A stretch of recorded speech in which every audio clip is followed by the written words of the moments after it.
철수가 수행한 탐구 과정이에요. 자, 효소 X에 대해서 얘기를 하고 있고, 이 효소는 어떤 특징을 가지고 있냐면 녹말을 분해할 것이다 라고 얘기하고 있어요. 여기에서 포인트, 뭐뭐일 것이다. 이게 가설이라는 얘기죠. 뭐뭐일 것이다로 끝나면 대부분 가설. 자, 그래서 여기도 마찬가지로 가설의 파트에 들어가 있다는 거. 자, 가설에 딱 들어갔어요. 그래서 이 가설에 맞춰서 탐구 수행을 하게 되는데, 일단 첫 번째는 실험군을 2개로 나눠줘야 되겠죠. 적어도 2개예요. 3개, 4개 될 수 있지만 적어도 2개로 나눠줘야 된다. 어떻게 2개? 실험군과 대조군으로 나눠줘야 되겠죠.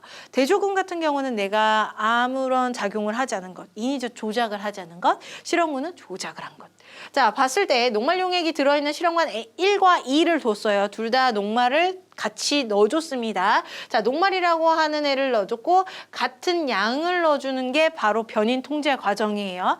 이 녹말이라고 하는 것도 당연히 통제 요인이 되겠죠. 통제 변인이 된다는 얘기예요. 자, 둘 다 녹말 똑같은 양으로 들어갔어요. 1과 2를 준비한 다음에 표와 같은 조건으로 물질을 첨가를 했고요. 여기에다가 첨가한 물질이 기억과 니은이 있다.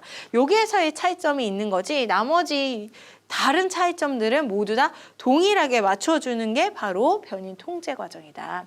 자, 그래서 같은 조건으로 물질을 첨가하고 37도씨에서 반응을 시킨다.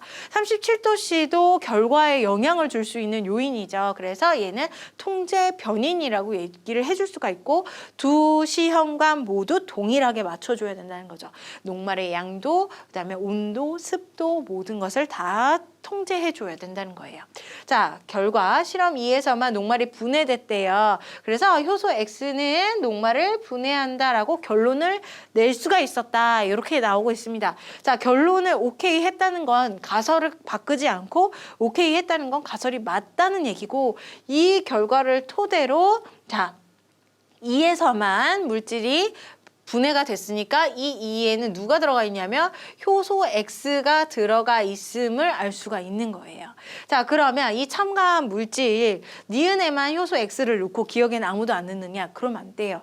자, 효소 X를 넣는 양만큼 기억에도 동일한 양의 영향을 주지 않는 결과에 영향을 주지 않는 물질을 넣어줘야 돼. 대부분 증류수를 넣게 되는 거죠. 물 같은 경우 이제 생수를 넣으면 안 돼요. 걔는 pH가 맞지 않기 때문에 증류수를 넣어줘서 이제 모든 결과물을 이제 양까지도 동일하게 맞춰주는 효과를 보게 되는 겁니다.